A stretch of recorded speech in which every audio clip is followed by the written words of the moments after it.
ሰባልቤ ከመሶበ የታወክ ማይ ያውርደኒ ወይዴኒ ውስተ ምጥማቃት። ወደ መጠመቂያው የሚያወርደኝ ሰው የለኝም። የምንነጋገርበት የትምህርታችን መነሻ ይሆናል። ቃሉን የምናገኘው በቅዱስ ዮሐንስ ወንጌል ምዕራፍ 5 ቁጥር 7 ላይ ተመዝግቦ እናገኘዋለን። ወደ መጠመቂያው የሚያወርደኝ በመጠመቂያው የሚያኖረኝ ሰው የለኝም። እስኪ በሉት ይህን ቃል ወደ መጠመቂያው የሚያወርደኝ በሉ። አየሩ ሞቅ ያለ ነው። እናንተ ደግሞ ቀዝቀዝ ብላችኋል። በጠዋቱ ደከማቸው ማለት ነው። እስኪ በሉ ድምፃችሁን ከፍ አድርጋችሁ ወደ መጠመቂያው የሚያወርደኝ በመጠመቂያው የሚያኖረኝ ሰው የለኝም። ድገሙት። ወደ መጠመቂያው የሚያወርደኝ በመጠመቂያው የሚያኖረኝ ሰው የለኝም። የዛሬው የትምህርታችን መነሻ ይሆናል። የዛሬው ዕለተ ሰንበት አብይ ጾምን ከጀመርን አራተኛው ሰንበት ላይ እንገኛለን። አራተኛው ሰንበት በቤተ ክርስቲያናችን በሊቃውንት አባቶቻችን ስያሜ መጻጉዕ ይባላል። ቀደም ሲል ዝማሬ ያቀረበችልን እህታችን ዘማሪት ሲስተር ሕይወት የዕለቱን ትምህርት ጠቅልሎ አእምሯችን ልቡናችን ውስጥ የሚያስቀምጥ ዝማሬ ዘምራልናለች። ትምህርቱም ያንኑ የሚያጸና ከዚያ የማይርቅ ነው። ቤተ ክርስቲያናችን እግዚአብሔርን የምታገለግልበት የምታመሰግንበት ሥርዓተ አምልኮቷን የምትገልጥበት የእግዚአብሔርን ማዳኑን ቸርነቱን የምትመሰክርበት ለአንድ እሑድ የሚበቃ ለ24 ሰዓት ሞልቶ የሚተርፍ የሚፈስ አንድ አይነት ምስክርነት አንድ አይነት ምስጋና አላት። ሌሊት አባቶቻችን ሲያመሰግኑ ያደሩት ይህንኑ የእግዚአብሔርን ማዳን የሚገልጠውን የሚያረጋግጠውን በቅዳሴ መካከል የተነበበልን ወንጌልም እንዲሁ የእግዚአብሔርን ማዳን የሚገልጥ አሁን የተዘመረልን እሱ የምንማረውም እሱ ነው። ሙሉ ሌሊቱን ከርሱ ያላፈነገጠ ያልወጣ ምስጋና ስታመሰግን አድራለች። ሌሊት ቤተ ክርስቲያን ያመሰገነችውን በቅዳሴ ጊዜ የእግዚአብሔርን ማዳን የገለጠችበትን ወንጌል በጥቂቱ አሁን ጠቅለል አድርገን በዝማሬ እንደሰማነው በትምህርት መልክም እንሰማለን። አባቶቻችን መርሐ ግብራችንን በቡራኬ ያሰናብታሉ። እኔ ትንሹን እናገራለሁ። እግዚአብሔር አምላካችን ምስጢሩን ይግለጥልን። የዛሬው ቀን ማን ይባላል አልኳችሁ? መጻጉዕ ይባላል። የእግዚአብሔር ማዳን የተገለጠበት ረጅም ዘመን በሕመም በደዌ በበሽታ ታስሮ ተወጥሮ ካልጋ ተጣብቆ ሰው ርቆት የሰው ልጅ ናፍቆት የሚረዳው አጥቶ የሚጎበኘው ሰው እንደ ውሃ እየጠማው እንደ ምግብ እየራበው የኖረ የሰው ያለ ሲል የነበረ ሰው በዛሬው ዕለት የእግዚአብሔር ማዳን ለእሱ ስለተገለጠ የሰውየውን መዳን የእግዚአብሔርን ማዳን ቤተ ክርስቲያናችን ትመሰክራለች። የሰውየው መዳን የእግዚአብሔር ታምራት የተገለጠበት ስለሆነ የእግዚአብሔር ማዳን ጌትነቱን ከሃሊነቱን የሚገልጥ የሚያስረዳን ስለሆነ ለከሃሊነቱ ምስጋና ላደረገው ድንቅ ታምር ደግሞ አድናቆት እያደረገች ቤተ ክርስቲያናችን ታመሰግናለች። እሱን አጠር ጠቅለል አድርጌ ለማቅረብ እሞክራለሁ። እግዚአብሔር አምላካችን ምስጢሩን ይግለጥልን። በዮሐንስ ወንጌል ምዕራፍ 5 ከቁጥር 1 ጀምሮ የተመዘገበው ቃሉ እንዲህ በማለት ይጀምራል። ወእምድኅረ ዝኮነ በበዓሎሙ ለአይሁድ ዐርገ እግዚእ ኢየሱስ ኢየሩሳሌም። ከዚህ በኋላ የአይሁድ የፋሲካ በዓል ቀርቦ ነበር። ጌታችን ኢየሱስ ክርስቶስም ወደ ኢየሩሳሌም ወጣ። በኢየሩሳሌምም የመጠመቂያ ስፍራ ነበረች ይለናል። የምን ስፍራ አለን? የመጠመቂያ ስፍራ ነበረች። ወባቲ አምስቱ ኅዋራት፣ 5 እርከኖች፣ 5 መመላለሻዎች፣ 5 ደረጃዎች የነበሯት የመጠመቂያ ስፍራ ነበረች ይለናል። በኢየሩሳሌም ያቺ የመጠመቂያ ስፍራ የይቅርታ ቦታ ትባል ነበር። የይቅርታ የምህረት ቦታ ትባል ነበር። እግዚአብሔር ለታመሙት ፈውስን፣ ምህረትን፣ ይቅርታን የሚያደርግባት፣ የወደቁትን የሚያነሳባት፣ የታመሙትን የሚፈውስባት ስለነበረች ያቺ የመጠመቂያ ስፍራ ቤተ ሳይል የይቅርታ ቦታ ትባል ነበር። በዚያች የመጠመቂያ ስፍራ የይቅርታ ቦታ የእግዚአብሔርን ምሕረት በመጠባበቅ ላይ የሚኖሩ ደዌ ሥጋ ያጠቃቸው ያደቀቃቸው፣ ደዌ ሥጋ አንገታቸውን እንዲደፉ አንገታቸውን ሰብረው ወገባቸውን አቀርቅረው እንዲኖሩ ያደረጋቸው ብዙ ታማሚዎች በዚያች የመጠመቂያ ስፍራ ይቅርታ በሚገኝባት ምሕረተ እግዚአብሔር በሚሰጥባት የይቅርታ ቦታ በዚያች ስፍራ ላይ ደጅ ጸኑ ነበር። ወንጌሉ እንዲህ ነው የሚገልጠው። ወህዬ ይሰክቡ ብዙኃን ድውያን፣ ብዙ ታማሚዎች በዚያች የመጠመቂያ ስፍራ ይተኙ ነበር ነው የሚለን። ምሕረትን ፍለጋ፣ ድኅነትን ፍለጋ፣ ፈውስን ፍለጋ በዚያች የመጠመቂያ ስፍራ ይተኙ ነበር። ብዙ አይነት ሕመም ያለባቸው ናቸው። ብዙ ታማሚዎች ከቁጥር ያለፉ ከቁጥር ዝርዝር የተረፉ ብዙ ታማሚዎች በዚያ የመጠመቂያ ስፍራ ይተኙ ነበር። ማንን ደጅ እየጸኑ ተናገሩ? ማንን ደጅ እየጸኑ? የማንን ምሕረት? የማንን ይቅርታ? የማንን አዳኝነት? የእግዚአብሔርን ምሕረት፣ የእሱን ፈዋሽነት፣ የእሱን የምሕረት እጅ በመጠባበቅ በዚያች ስፍራ ላይ ብዙ ታማሚዎች ይተኙ ነበር። እውራን፣ ዓይናቸው የታወረ ማየት ያልቻሉ፣ ወአንካሳን፣ የሚያነክሱ፣ እግራቸው የታመመ ቀጥ ብለው መቆም የማይችሉ ሁለተኛው ናቸው። ወይቡሳን፣ ሰውነታቸው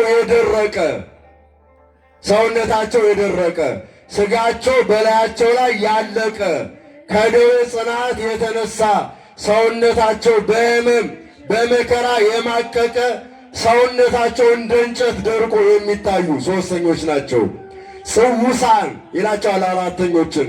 እግራቸው የሰለለ ልምሾ የሆነ እንደ ሸምበቆ ደርቆ በራሱ መቆም የማይችል የሰው ድጋፍ የሚፈልጉ ወጽውሳን እግራቸው ያበጠ ሰውነታቸው ያበጠ የተድበለበለ 5 አይነት ሕመም የነበረባቸው ታማሚዎች 5 እርከን ባላት የምሕረት በር በተባለችው በመጠመቂያዋ የእግዚአብሔርን የምሕረት እጅ የእግዚአብሔርን የማዳኑን ቀን እየተጠባበቁ በዚያ ስፍራ ላይ ነበሩ ይለናል። 5 እርከኖች አሏት። በ5 አይነት የሕመም የደዌ ደረጃ የተመደቡ 5 አይነት ታማሚዎች እግዚአብሔርን ደጅ እየጸኑ እዚያች መጠመቂያ ስፍራ ላይ ነበሩ። ወሃሎ ህየ አሃዱ ብእሲ ዘ38 ክረምቱ እምዘ ደወየ፣ ከታመመ 38 ዓመት የሆነው አንድ ሰው ከእነዚያ ከታማሚዎች መካከል ነበር ይለዋል። ይህ በጣም ደዌ የጸናበት ሰው ነው። የታመመው የዓመቱ እርዝማኔ በጣም ከፍ ያለ 38 ዘመን በሙሉ ሰውነቱ ደርቆ በደዌ በሕመም ታንቆ ተጨንቆ አልጋ ላይ ተኝቶ እዚያች መጠመቂያዋ ላይ 5ቱን እርከኖች ወርዶ ለመፈወስ ደጅ ሲጸና ሲጠባበቅ የነበረ 38 ዘመን የታመመ መጻጉዕ የሚባል በዚያው በደዌው ስም የወጣለት ማለት ነው። መጻጉዕ ተብሎ በሕመሙ በበሽታው የሚጠራ በሽታው ሕመሙ የደዌው ጽናት መጠሪያ የሆነው 38 ዘመን የታመመ ከታማሚዎች መካከል አንድ ሰው ነበር ይለናል። ስንት ሰው ነበር አለ? ስንት አይነት ታማሚዎች አሉ ብያለሁ። ዓይናቸው የታወረ፣ እግራቸው የሚያነክስ፣ የሰለለ፣ የተድበለበለ፣ ልምሾ የሆነ 5 አይነት ሕመም የነበረባቸው ሰዎች፣ ለቁጥር የሚያታክቱ ብዙ ሰዎች ነበሩ። ከእነዚያ ሰዎች መካከል 38 ዘመን በዚያች የመጠመቂያው እርከን ላይ ተኝቶ አልጋውን በቤተሰብ አስመጥቶ እዚያው ላይ የወደቀ የተረሳ ቤተሰብ የራቀው የሰው ያለ የሚል አንድ ታማሚ ነበር። ማን ይባላል እሱ? የዛሬው ዕለት በሱ ነው የተሰየመው። የእሱን መዳን የእግዚአብሔርን ማዳን ቤተ ክርስቲያናችን የምትመሰክርበት ነው። በእሱ መዳን ተስፋ ለቆረጡ በሕማም ለደቀቁ ሁሉ እግዚአብሔር የምሕረት እጁን እንደሚልክ በምሕረቱ በይቅርታው እንደሚጎበኝ ማሳያ እንዲሆን ይህንን ቤተ ክርስቲያናችን በአድናቆት የምትገልጥበት የምትመሰክርበት ዕለት ነው። ይህ ሰው እዚያ ስፍራ ላይ ሲኖር ወደ መጠመቂያው ለመውረድ ሁልጊዜ ብድግ ይላል። በቀን የሚድነው አንድ ሰው ብቻ ነው እዚያ ቦታ ላይ። ስንት ሰው አልኳችሁ ክርስቲያኖች? ስለዚህ በቀን አንድ ድርጊት ይፈጸማል። ከሰማይ የወረደ የእግዚአብሔር መልአክ ያንን የመጠመቂያውን ስፍራ ከሰማይ ይወርድና ይባርከዋል። እሱን አያዩትም። የጠበሉ ቦታ ሲናወጥ፣ ውሃው ሲናወጥ ግን ታማሚዎች ይመለከታሉ። ያንን ድርጊት ያዩ ሁሉ የሚድነው በቀን አንድ ሰው ስለሆነ ለመፈወስ ወደዚያ ቦታ ይሽቀዳደማሉ። ሁሉም እዚያ ቦታ ደጅ የሚጸኑት ምን እንፈልገው ነው?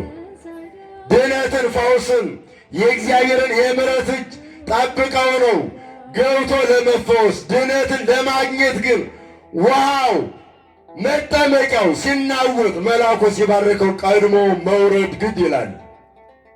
እስመ መልአከ እግዚአብሔር በጊዜ ይወርድ ውስተ ምጥማቃት ይታወክ ማይ ወዘ ይወርድ ቀዲሙ እምድረሁ ከተማይ ወይታጸብ ያዩ እምኩሉ ደዌ ዘቦ። ውሃውን መልአኩ ሲባርከው መጠመቂያው በሚናወጥበት ጊዜ ቀድሞ ወደ መጠመቂያው የወረደ ቀድሞ የተጠመቀ አንድ ሰው ከማንኛውም ካለበት ደዌ ሁሉ ይፈወስ ነበር ይላል። አምላካችን ሁላችንን በምሕረቱ ይፈውሰን። የእግዚአብሔር መልአክ የተባለው ገናናው ቅዱስ ሚካኤል ነው። ጠባቂነቱና ጸሎቱ ረድኤቱ ከሁላችን ጋር ይሁን። ዕለት ዕለት ወደዚያ እየወረደ ሕሙማኑ ባሉበት ስፍራ ያለውን የመጠመቂያ ቦታ ይባርከዋል። ያናውጠውም ነበር ነው የሚለን። ውሃው መጠመቂያው በሚናወጥበት ጊዜ ወደዚያ ቀድሞ የወረደ ሁሉ አንድ ሰው ካለበት ከማንኛውም ደዌ፣ ከማንኛውም በሽታ፣ ከማንኛውም ሕመም ጽኑ ነው ከሚባለው፣ አስፈሪ ነው አስደንጋጭ ነው ከሚባለው ከማንኛውም ሕመም ይፈወስ ነበር። ነገር ግን ወደዚያ ቀድሞ መውረድ ግድ ይላል። ክርስቲያኖች ቀድሞ ለመውረድ ደግሞ ጉልበት ወይም ሰው ያስፈልጋል። ምን ያስፈልጋል አልኳችሁ? እዚህ ያሉት ታማሚዎች ከፊሉ እውራን ናቸው፣ መሪ ይፈልጋሉ። ገና ተመርተው እስከሚወርዱ ችግር ነው። ሰውነታቸው ሽባ የሆነ እንደ ልባቸው መራመድ የማይችሉ መቅደም ይቻላቸዋል? አይችሉም። ሰው ብድግ አድርጎ ካልወረወራቸው ካልጨመራቸው በቀር በራሳቸው ጉልበት ተንቀሳቅሰው ሮጠው ቀድመው የመጠመቅ ዕድላቸው ያነሰ ነው። ሰውነታቸው የሰለለ የደረቀ እነዚያ እንደሆነ አቅም የላቸውም። ቀደም ብለው ወደ መጠመቂያው ለመውረድ የሚያስችል አቅም አልነበራቸውም። ሰውነታቸው ያበጠ የተድበለበለ በሰው ድጋፍ የሚንቀሳቀሱ እነዚያም ቢሆን ቀድመው ለመውረድ ይቸገራሉ። ስለዚህ በዚህ ጊዜ የሚድነው ክርስቲያኖች ሰው ያለው ነበር። ምን ያለው አልኳችሁ?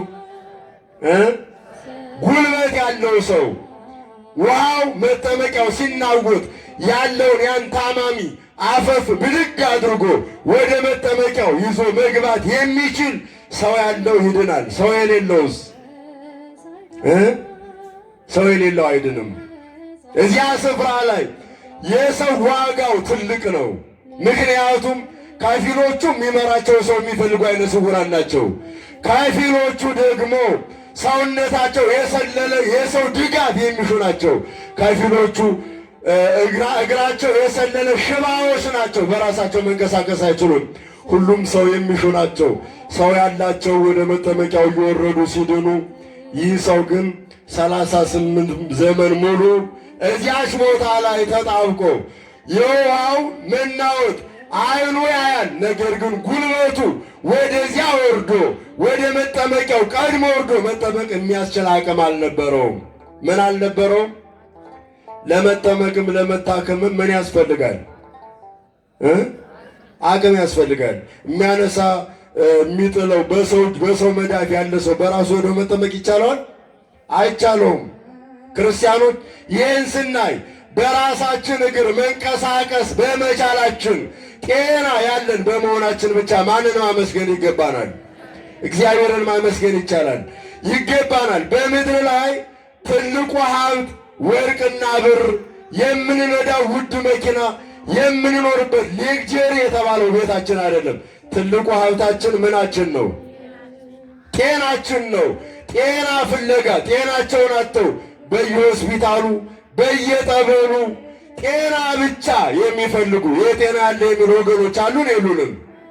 አሉን። እግዚአብሔር በምሕረቱ ይፈውስልን። አንዳንዶቻችን ለሚጠፋው ንብረት ለሚያልፈው ሀብት ናላችን እስኪዞር ስንጨነቅ ይታያል። ተገቢ አይደለም። መጨነቅ ካስፈለገ የበለጠ የሚያስጨንቀው ጉዳይ ክርስቲያኖች ሀብት ማጣት ሳይሆን ምን ማጣት ነው? ጤና ማጣት ነው። ይህ ሰው ስንት ዓመት ታሟል አልኳችሁ? 38 ዓመት አይደለም። እንዲያው 2 ወር አልጋ ላይ ይከብዳል አይከብድም? እንዲያው ስራችሁን ስትሰሩ ሰንብታችሁ አጋጣሚ አንድ ቀን ቤት ብትውሉ አይጨንቃችሁ? አይጨንቅም? እንዲያው ከቤት እንዳትወጣ እንዳትንቀሳቀስ ዛሬ እቤት ብቻ ነው የምትውለው ብትባሉ ይከብዳል አይከብድም? ይከብዳል። ይህ ሰው ግን ስንት ዓመት አልኳችሁ? ድፍን 38 ዓመታት የአንድ ጎልማሳ ዕድሜ እዚያ መጠመቂያ ስፍራ ላይ እያሳለፈ ነው። ሕማማት መከራዎች ሁሉ በእሱ ላይ አልፈዋል። እዚያ አልጋ ላይ ተጣብቆ በመኖሩ በየዕለቱ የሚደርስበትን ጭንቅና መከራ፣ ሰቆቃ፣ ዋይታ በሰው እጦት ሰው የሌለው በመሆኑ የሚደርስበትን ጭንቀት አስቡት። ሰው ትልቅ ነገር ነው። ሰው ሲቸግረው ዛሬም ቢሆን የሚለው የሰው ያለህ ነው የሚለው። የማን ያለ ነው የሚለው? የእግዚአብሔር ያለህ የሰው ያለ ነው። ሰው አልሰማው ካለ ነው የእግዚአብሔር ያለ የሚለው። ሰው ካለው ሰው አለኝ ሰው ሞልቶኛል ይላል። በሰው ይመካል። ሰው ያስፈልጋል፣ ግን ሰው ያስመካል? ያስተማምናል? አያስተማምንም። የሚያስመካ የሚያስተማምን ካለመኖር ወደ መኖር አምጥቶ የፈጠረን ከትቢያ ያነሳን አፈር የሆነ ማንነታችን በጤና ቆሞ እንዲሄድ ያደረገው እግዚአብሔር አምላካችን ነው የሚያስተማምነን። ነገር ግን ሰው ያስፈልጋል። ዛሬም ቢሆን የሰው ያለ የሚሉ ብዙ ወገኖች አሉ። 38 ዓመት ሙሉ እዚያች አልጋ ላይ ደጅ እየጸና ተስፋ ባለመቁረጥ ያን የጠበሉን መታወክ አይኑ ባየ ጊዜ ከአልጋው ላይ ተነስቶ ወደ መጠመቂያው ለመውረድ ሲያስብ ሰው ያለው ይቀድመዋል። ምን ያለው አልኳችሁ? ዛሬም በሁሉ ነገር የሚቀድመው ምን ያለው ነው? ሰው ያለው ነው። በቢሮ ሰው ያለው ነው። ስራ ለማግኘት ሰው ያለው ነው። ስልጣን ለማግኘት ሰው ያለው ነው። ሁሉን ነገር ለማግኘት ምን ያለው ነው? አንተ እንዴት ጉዳይን ቶሎ ፈጸምክ? ምን አለኝ ይላል። ሰው አለኝ። ሰው የሌላቸው የባለስልጣናቱን ቢሮ እግራቸው ሲያጎደጉድ በየዕለቱ ወገባቸው ሲጎብጥ ሰው ያላቸው ብር ያላቸው ይቀድማሉ። የዓለሙ አሰራር ነው ይሄ። ክርስቲያኖች ሰው ሳይኖረን በምሕረቱ በቸርነቱ ሊፈውሰን የሚችል አምላክ ማን ብቻ ነው? እግዚአብሔር ነው። እግዚአብሔር ሰው ባይኖረን መፈወስ ይችላል። በምሕረት ዓይኑ ያይናል። ይህ ሰው የሌለው ሰው ከሰው የራቀ ከሰው ተለይቶ በመከራ በስቃይ የማቀቀ የተቸገረውን ሰው ከሰማይ የወረደ ከድንግል የተወለደ ፍጹም ሰው የሆነ አምላክ ወደ እሱ ወደዚህ ወደ ሰው ወደ ረሳው ወደ ዘነጋው መጻጉዕ መጣለት ነው የሚለን። ወደ ሁላችን በምሕረቱ ይምጣልን። ወደዚያ ስፍራ ሲመጣ ጌታችን ወርዮ እግዚ ኢየሱስ አይመረ ከመጎንደ ውስተ ደዌሁ፣ ይህን ሰው አይቶ ደዌ እንደጸናበት አወቀ ይላል። ረጅም ዘመን በደዌ ጸንቶ እንደኖረ በመከራ ውስጥ እንዳለፈ አወቀ። ችግራችንን ለሰው ብንነግረው አይገባውም። ሳንነግረው የሚገባው ሳንነግረው መልስ የሚሰጠን ማን ነው? ክርስቲያኖች። የልቡናችንን የሚያውቀው አምላክ ነው። አየው ነው የሚለን፣ ተመለከተው፣ በምሕረት ዓይኑ ጎበኘው። ሁላችንንም በምሕረት ዓይኑ ጎብኘን። ረጅም ዘመን በደዌ እንደቆየ አወቀ ይላል። ሰው ነግሮት አይደለም። ይህ ሰው 38 ዘመን የታመመ ነው የሚል ሪፖርት አልፈለገም፣ ነጋሪ አልፈለገም። እሱ ራሱ ሁሉን የሚያውቅ ሕሊና ያጤሰው ልቡና የሰወረውን ነገር የሚረዳ አምላክ የዚህን ሰው የሰው ያለ ማለት ማንም ሳይነግረው ማንም ሳያስረዳው ተረዳ። ረጅም ዘመን በደዌ እንደኖረ አወቀ ነው የሚለን። ቀረብ አለና ትፈቅድኑ ትየው ልትድን ትወዳለህን ሲል ጠየቀው ይላል። ክርስቲያኖች ምን አለው? ለካ ለመዳን የኛ ፈቃድ አስፈላጊ ነው። በግድ አይደለም ያዳነው። ልትድን ትወዳለህ አለው። ልትድን ትወዳለህ ይለናል። ዛሬም እያንዳንዳችን የሥጋም የነፍሳችንም ድነት በእኛ ፈቃድ በእኛ እምነት ራሳችንን በፈቃዳችን ለእግዚአብሔር የምሕረት እጆች አሳልፎ በመስጠት የሚፈጸም መሆኑን መገንዘብ ያሻል። አስገድዶ አያድነንም፣ አስፈቅዶ ነው። ልትድን ትወዳለህ አለው። ቀረብ አለና ሊያድነው ስለፈለገ ነው። ሊፈውሰው ከወደቀበት ሊያነሳው ስለወደደ ልትድን ትወዳለህን አለው። ምን ፈልጎ ነው እዚያ ደጅ እየጸና ያለው 38 ዘመን ሙሉ? ምን ፈልጎ ነው? እዎ አላ ሰብ አልቤ ከመሶበ የታወቅ ማይ ያውርደኒ ወይድኒ ውስተ ምጥማቃት። አዎ ጌታ ሆይ መዳን እወዳለሁ፣ ነገር ግን ውሃው በሚናወጥበት መጠመቂያው በሚናወጥበት ጊዜ ወደ መጠመቂያው የሚያወርደኝ በመጠመቂያው ውስጥ የሚጨምረኝ ሰው የለኝም አለ ይላል። ክርስቲያኖች ምን የለኝም አለ? ዛሬ እንደዚህ አይነት ሰዎች ሞልተዋል። በሰማይ ተደፍቶባቸው ቀን ጨልሞባቸው የሰው ያለህ የሚሉ ሰው የናፈቃቸው በሕመም የታሰሩ በደዌ የታሰሩ በመከራ የታሰሩ በጭንቀት የታሰሩ በፈተና የተወጠሩ የሰው ያለ የሚሉ መፍትሄ ያጡ ለመፍትሄያቸው አቅጣጫ የሚያሳይ የሚጠቁም ሰው የቸገራቸው ዛሬም አሉ። ሁሉም ክርስቲያኖች አሉ። እግዚአብሔር አምላካችን ሰው ይስጠን። ስለዚህ ወደ መጠመቂያው የሚያወርደኝ በመጠመቂያው ውስጥ የሚጨምረኝ ምን የለኝም ነበር ያለው። ይህ ሰው የለኝም አለ ይላል። ጌታችንን እንዲህ አለው። ጌታችን የ30 ዓመት ጎልማሳ ነው። ውሃው በሚናወጥበት ጊዜ ጠብቆ አንስቶ ወደ መጠመቂያው ይዞ ይወርዳል የሚል ተስፋ አድርጎ ነበር። ብዙ ሰው ሲከተለው አይቷል። ከእነዚህ ከሚከተሉት 1 2 3 4ቱን ጎልማሳ ቢያዝዝልኝ አንስተው ወደ መጠመቂያው ቢወረውሩኝ እድናለሁ በሚል ተስፋ ምን የለኝም አለ። ወደ መጠመቂያው የሚያወርደኝ ወደ መጠመቂያው የሚያወርደኝ በመጠመቂያው ውስጥ የሚያኖረኝ ሰው የለኝም አለ ነው የሚለን። ይህን ጊዜ እሱ በጠበቀው መንገድ ሳይሆን እሱ ባልጠበቀው መንገድ ጌታችን እንዲህ አለው፣ ተንስ ወጹር አራተከ ወቱ ቤተከ፣ ተነስ አልጋን ተሸክመ ወደ ቤት ግባ አለው። አንድ ቃል ተናገረ።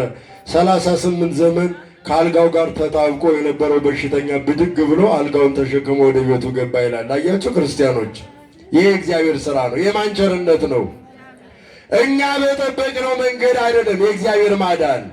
እኛ ባልጠበቅነው ለሕሊናችን በሚረቅ ለአእምሯችን በሚጠልቅ ለመናገር አንደበት በምናጣለት መልኩ እኛን ማዳን የእሱ ሥራ፣ ለመዳናችን ፈቃዳችንን መስጠት ደግሞ የእኛ ድርሻ ነው። ልትድን ትወዳለህ ሲለን አዎ እወዳለሁ አድነኝ ፈውሰኝ ብለን ራሳችንን ደዌ ያጠቃው በሽታ የረገጠው ማንነታችንን ለእግዚአብሔር አሳልፈን መስጠት የኛ ድርሻ ነው። መፈወስ ማዳን ግን የማን ድርሻ ነው? ክርስቲያኖች አልጋህን ተሸክመ ወደ ቤት ግባ አለው። 38 ዘመን አልጋ ላይ ወድቆ የነበረው ሰውዬ ብድግ ብሎ የብረት አልጋውን 38 ዘመን ተሸክመው የነበረችውን አልጋ ተሸክመው ወደ ቤቱ ገባ ይላል። አያችሁ፣ እግዚአብሔር ሲፈቅድ እንደዚህ ነው። ሁላችንን ደዌያችንን አርቆ በሽታችንን አራግፎ በሰላም ወደ ቤታችን ይመልሰን። እንግዲህ ጠቅለል ልናድርገው መሰለኝ ክርስቲያኖች፣ ሰዓቱ እየሄደ ነው። ሰዓት ቁም ቢሉት አይቆም። እንዲያው ሰዓትን ማቆም ቢቻል ቢሆን ኖሮ እንደ ኢያሱ ፀሐይዋን ቀጥ እንዳረጋት አባቶቻችንም አሁን አንቺ ፀሐይ ሲቆይ ይሏት ነበር።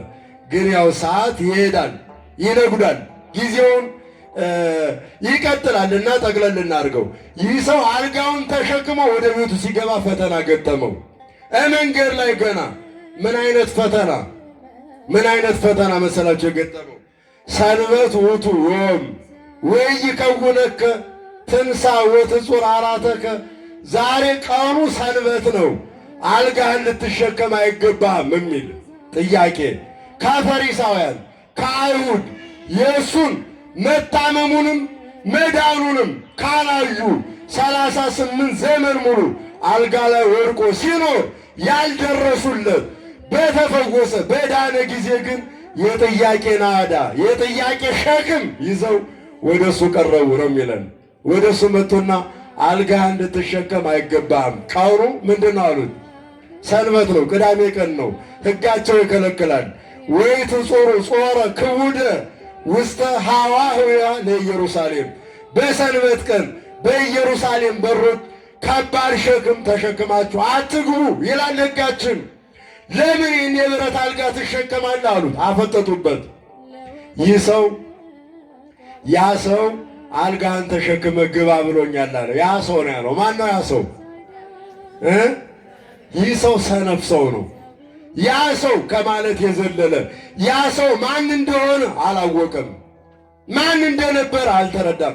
38 ዓመት ሙሉ ከኖረበት ደዌው የገላገለውን ሰው አላወቀውም ማን እንደሆነ። አያችሁ ስንፍናውን አያችሁት?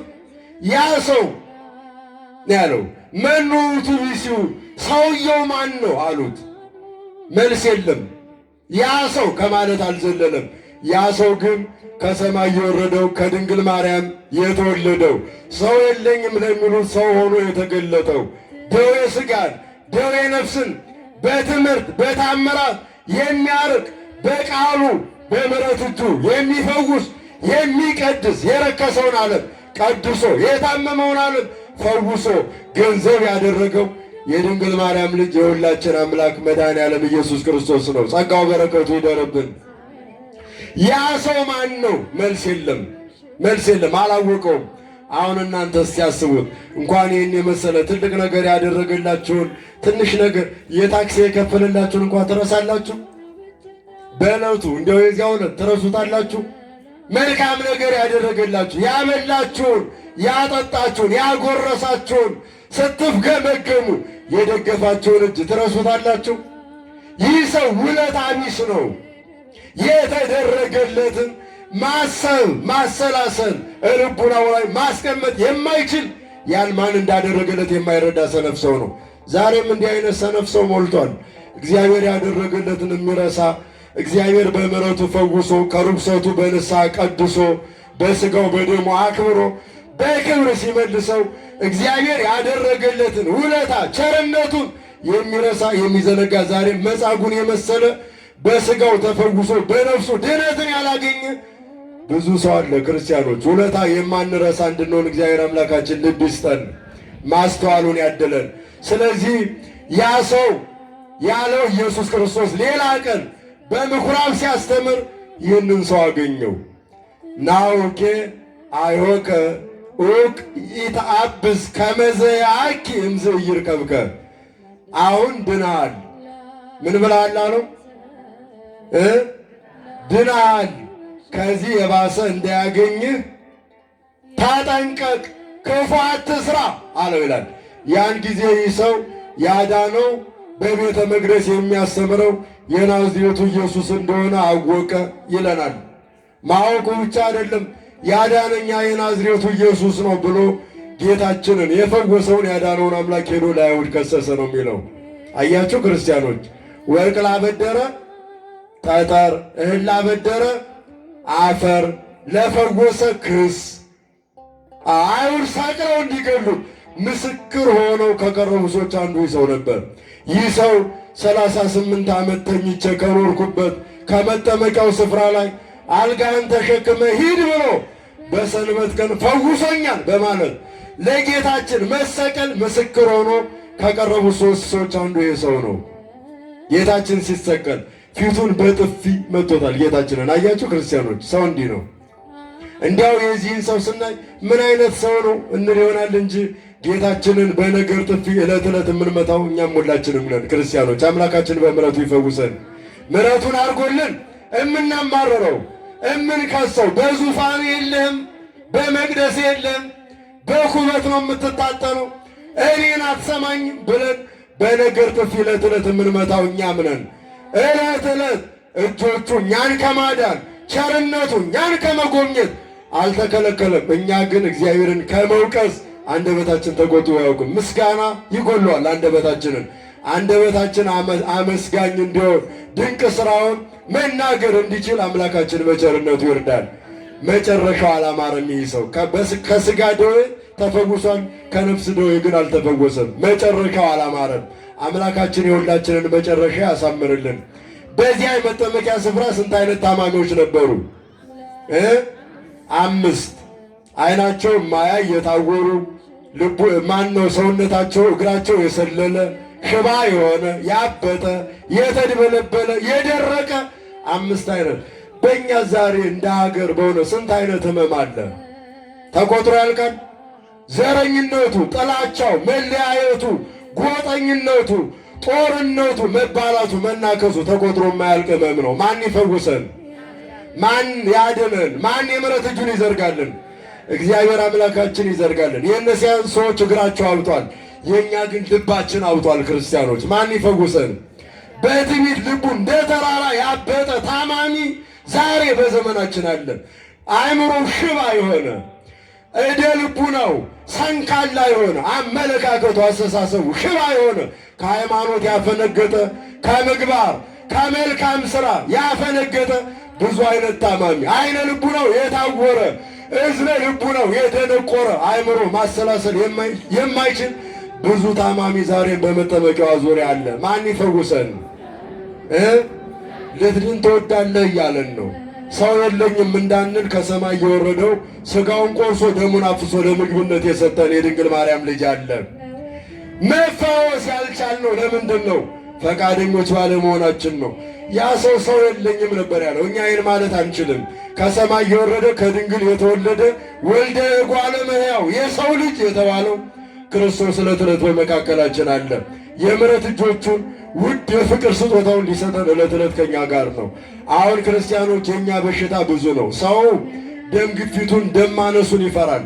ከደም ማነስ ይልቅ የሚገለን በሽታ የፍቅር ማነስ ይባላል። ክርስቲያኖች ከደም ማነስና ከፍቅር ማነስ ብዙ የሚገለው ማን ነው? አሁን እኛ ላይ ያለው በሽታ የፍቅር ማነስ ይባላል። የአንድነት ማነስ ይባላል። ወጥተን መግባት ገብተን መውጣት እንዳንችል ያው ለስንት ዘመናት ከመጻጉ አልበለጠም። የኛ ህመም የኛ በሽታ ከመጻጉ ከፍ እያለ እያደገ እየጨመረ የመጣ በሽታ ነው ያለን። ሰው ሊፈውሰው አልቻለም። ይህን ሊፈውሰው ሊያድነው የሚችል ማን ነው? ክርስቲያኖች። ስለዚህ እጃችሁን ከፍ አድርጉት እስቲ ሁላችሁም ከፍ አድርጉት በደንብ። ልትድን ትወዳለህ ይለናል። አዎ በሉ። ጌታ ሆይ አድነን፣ ፈውሰን፣ በምሕረት ጎብኘን፣ በቸርነት ጎብኘን፣ በሀገራችን ላይ ያለውን በሽታ በሙሉ ፈውስልን ብለን ማንን መለመን ይገባናል? መጠመቂያው ስፍራ ላይ ነን። 5 እርከኖች አሏት መጠመቂያዋ በኢየሩሳሌም ያለችው ቅድስት ቤተ ክርስቲያን ናት። 5 እርከኖቿ 5 አዕማደ ምስጢር ይባላሉ። ሚስጥረ ሥላሴ፣ ሚስጥረ ሥጋዌ፣ ሚስጥረ ጥምቀት፣ ሚስጥረ ቁርባን፣ ሚስጥረ ትንሣኤ ሙታን። እነዚህ ላይ ተኝቶ መፈወስ ያልቻላለ የተኛ ፈውስ የራቀው ስንት ሰው አለ? ክርስቲያኖች ማን ይፈውሰን? 5 እርከኖች 5 አዕማደ ምስጢራት እምነታችን የተመሰረተባቸው ናቸው። እዚያ ላይ የተኛ በድንቁርና ሕመም የተመታ ብዙ ታማሚ አለ። ወደ መጠመቂያው በትሕትና መውረድ ያቃተው፣ ወደ ቅዱስ ሥጋ ወደ ክቡር ደሙ በትሕትና መውረድ የቸገረው ብዙ ታማሚ አለ። እሱ ሊፈውሰን ሥጋውን ቆርሶ ደሙን አፍሶ ወደ እኛ ሲመጣ እኛ ወደ ኋላ መለስ እያል ሌላው እየቀደመን ዘመናችንን የምናሳልፍ ብዙዎች ነን። ለትሩፋቱ ሥራ ሌላው የሚቀድመን፣ እዚህ መጠመቂያው ስር ያለን ለመልካም ሥራው ሌላው ከሩቅ የመጣው የሚቀድመን፣ ለቁርባኑ ከሩቅ የመጣው የሚቀድመን፣ ቀድመን በመምጣት ዘመን ያስቆጠርን፣ ነገር ግን ለመፈወስ ሌላው እየቀደመን ዘመን እየጨረስን እያባከንን ያለን ብዙዎች ነን። አምላካችን በቸርነቱ ይፈውሰን፣ መልካሙን ነገር ያድርግልን። ሀገራችን ኢትዮጵያን በምሕረቱ ይጎብኝልን። ወደ መጠመቂያው የሚያወርደኝ በመጠመቂያው ውስጥ የሚያኖረኝ ምን የለኝም ሰው የለኝም ነው ያለው። እኛ ይህ ምክንያት የለንም። ወደ መጠመቂያው የሚያወርዱ የሚያጠምቁ የሚያኖሩ በዚያ ውስጥ አባቶቻችን አሉ። የአባቶቻችን በረከታቸው ጸሎታቸው ከሁላችን ጋር ይሁን። የእግዚአብሔር ቸርነት የድንግል ማርያም አማላጅነት አይለየን። የመልአኩ የቅዱስ ሚካኤል ጠባቂነቱ አማላጅነቱ ይደረግልን።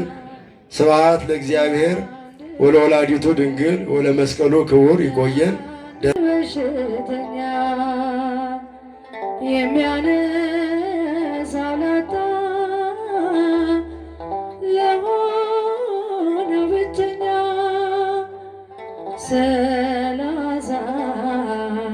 38 ዓመታት ለወደቀ ባልጋ